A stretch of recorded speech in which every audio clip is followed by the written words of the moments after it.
Donc je vais vous présenter mon sujet de mémoire qui est un peu un sujet original, même qui peut provoquer certaines émotions, puisque effectivement pendant ces 2 années de recherche, l'objectif de travailler sur les inhumations des enfants, comme je l'ai indiqué sur mon sous-titre, c'est bien de m'interroger sur le deuil des enfants à l'époque moderne. L'enjeu, c'était de me demander s'il y avait une forme d'intérêt envers eux, si les enfants étaient bien distingués, en tout cas des adultes, à cette époque-là. Puisque pendant mes études d'histoire moderne, j'avais un peu cette impression que lorsqu'il y avait un fort taux de mortalité infantile, très vite on le contrebalançait avec un fort taux de natalité. Au sens que lorsqu'un enfant mourait, on très vite était remplacé par un petit frère qui naissait, et on oubliait en quelque sorte le premier enfant.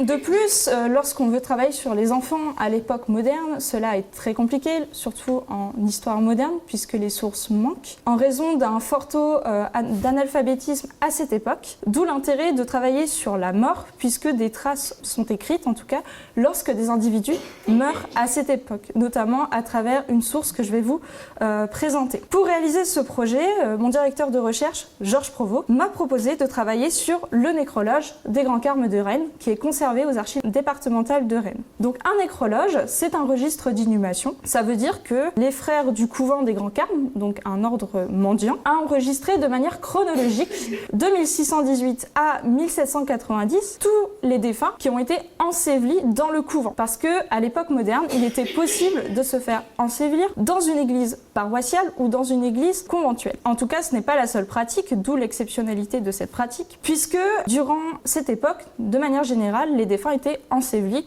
dans les cimetières, surtout en Bretagne. Dans ces actes d'inhumation allant de 1618 à 1790, on trouve toutes sortes d'informations, donc la date d'inhumation, l'identité du défunt, l'origine sociale du défunt, sa provenance géographique, la localisation de sa sépulture. Toutefois, selon le script, selon le frère Carme, et surtout selon l'intérêt de l'individu, les informations sont très aléatoires. On peut très bien avoir des informations très détaillées pour un défunt, mais au contraire, pour un autre, parce qu'il est moins important, jugé moins important, il y aura des informations manquantes. Parfois, pour certains enfants, j'ai aucun nom, aucun prénom, j'ai juste la date d'inhumation et qu'il est enseveli dans le couvent. Donc l'enjeu déjà, ça a été de retrouver les informations des 210 enfants qui ont été ensevelis dans le couvent des Grands Carmes de Rennes. Donc des informations sur leur provenance sociale, leur appartenance familiale et surtout m'interroger sur les relations que pouvaient avoir potentiellement les parents avec les frères du couvent. Pour cela, l'enjeu a été de compléter ce grand tableur Excel qui a beaucoup impressionné mes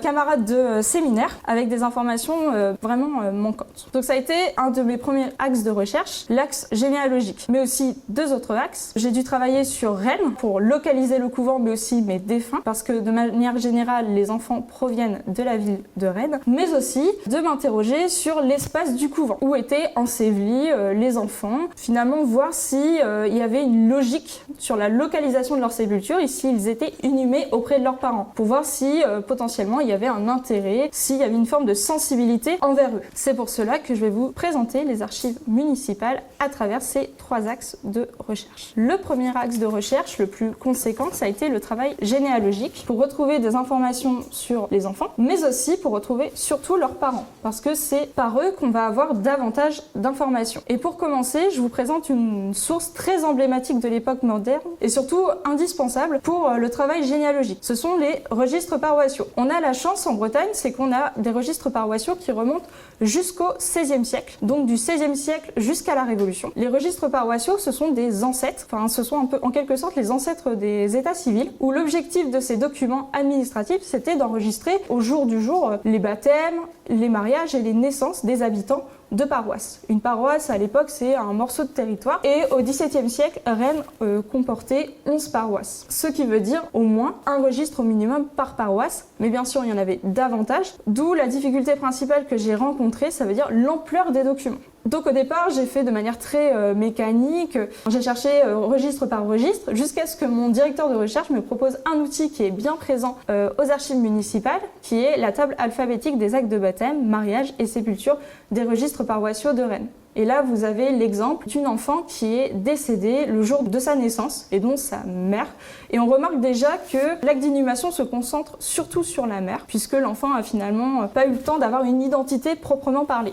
Par la suite, un autre document pour travailler sur la généalogie, c'est la taxe des pauvres qu'on retrouve ici conservée aux archives municipales qui n'est pas accessible en ligne. C'est un peu le même système, on a encore une source administrative, mais cette fois-ci, les individus enregistrés sont rangés par rue. Là, ici, par exemple, on a les pages qui sont dédiées aux personnes de la rue Vasselot, donc la rue où se situait le couvent des Grands Carmes, qui se sont acquittées d'une taxe en 1629. Et pour avoir cette obligation de payer cette taxe, il fallait appartenir à un rang social assez important. Donc ici, on retrouve généralement plus une catégorie moyenne de la population, donc des marchands, des artisans, des parlementaires, des membres du présidial.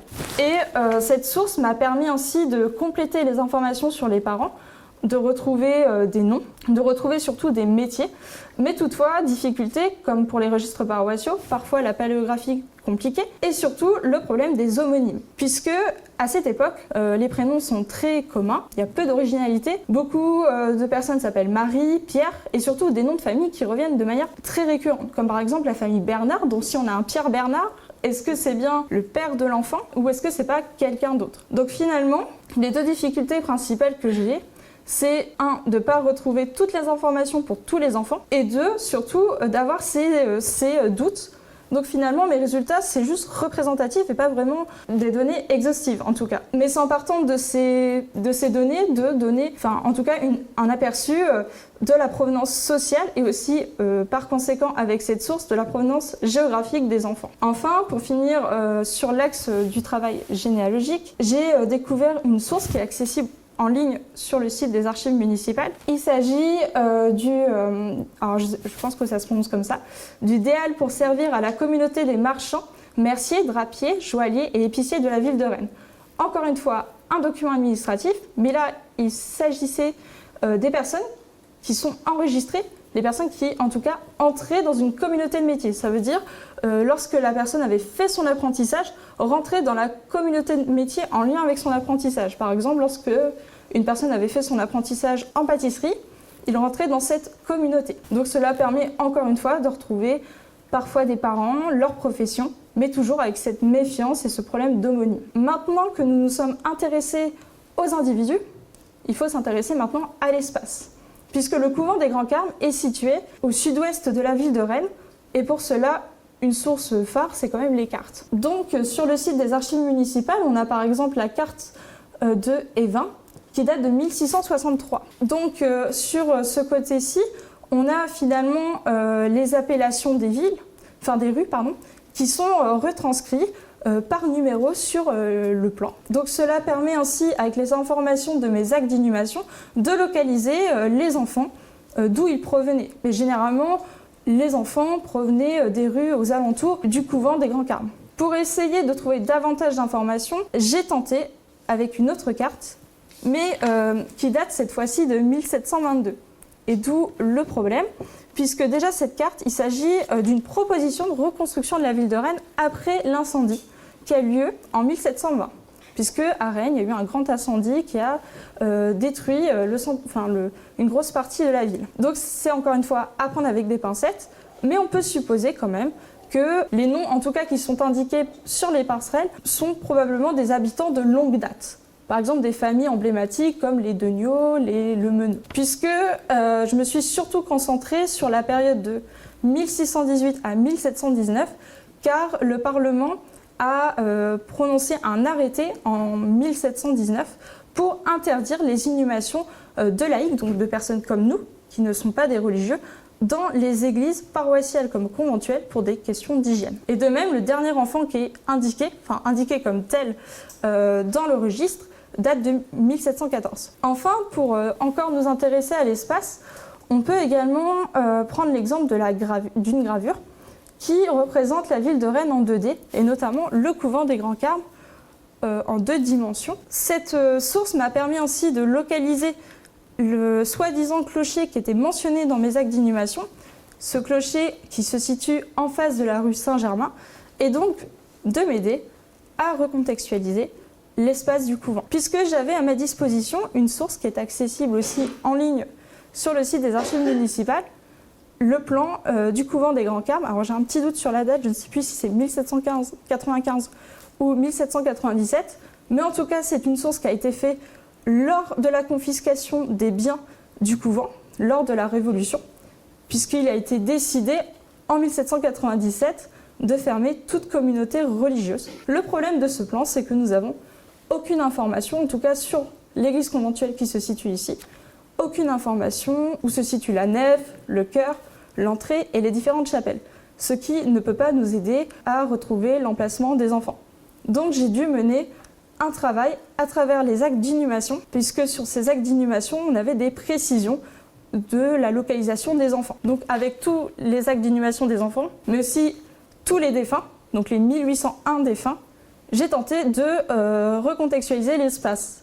Mais plusieurs difficultés que j'ai rencontrées, comme les travaux du couvent en 1630, mais aussi les différents noms de chapelles qui ne cessent de changer. Et donc j'ai quand même essayé de proposer une proposition en tout cas, et je me suis rendu compte que les enfants n'étaient pas forcément ensevelis que dans la nef, la partie des laïcs, mais pouvaient très bien se retrouver dans le chœur, puisqu'il n'est pas question d'âge, mais surtout question de la provenance sociale et des familles, et des relations qu'avaient ces familles avec les frères du couvent. Et je vous remercie pour votre attention.